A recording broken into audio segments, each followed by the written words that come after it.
Hi guys, Chef Kevin Belton here. Hope you're having a fantastic day.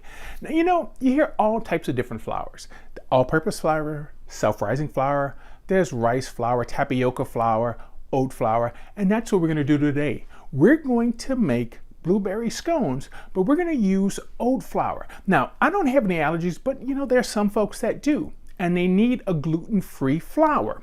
Well, today I'm going to use half and half.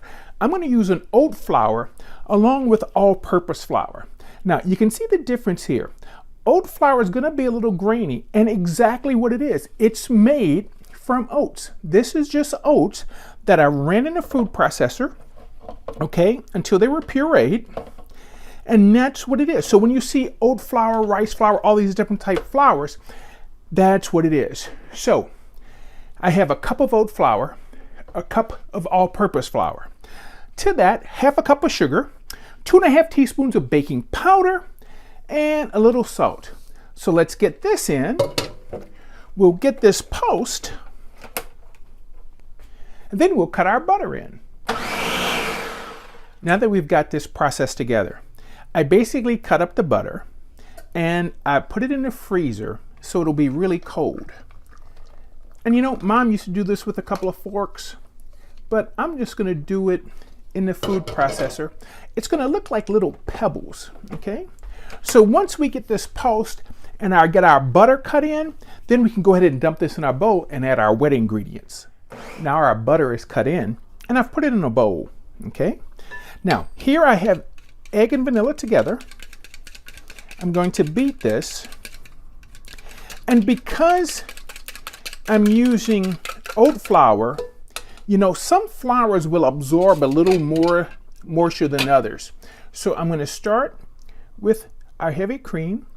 I'll put some in, start working this together, and then add more. Now, if the dough is really sticky, we can always add a little more flour to it. Now, let's go ahead and put in our blueberries and get those folded in.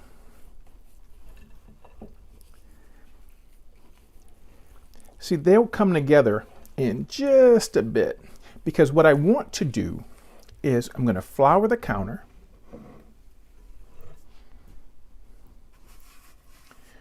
We're going to dump this out and then press it into an 8-inch disc.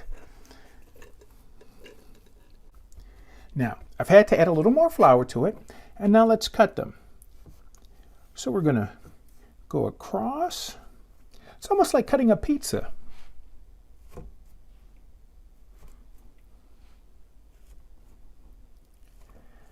Now, I'm going to line a sheet pan with parchment paper and get these on, and I'll show you what we need to do before we get them in the oven.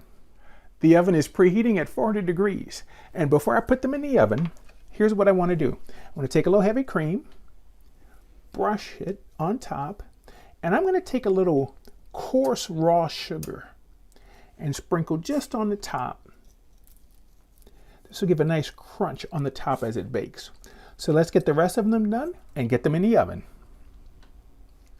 I've just taken them out of the oven and I'm letting them cool. Now on the top, I decided to do the sugar for a crunch on the top. If not, once they cool, you could always drizzle a little glaze right over the top.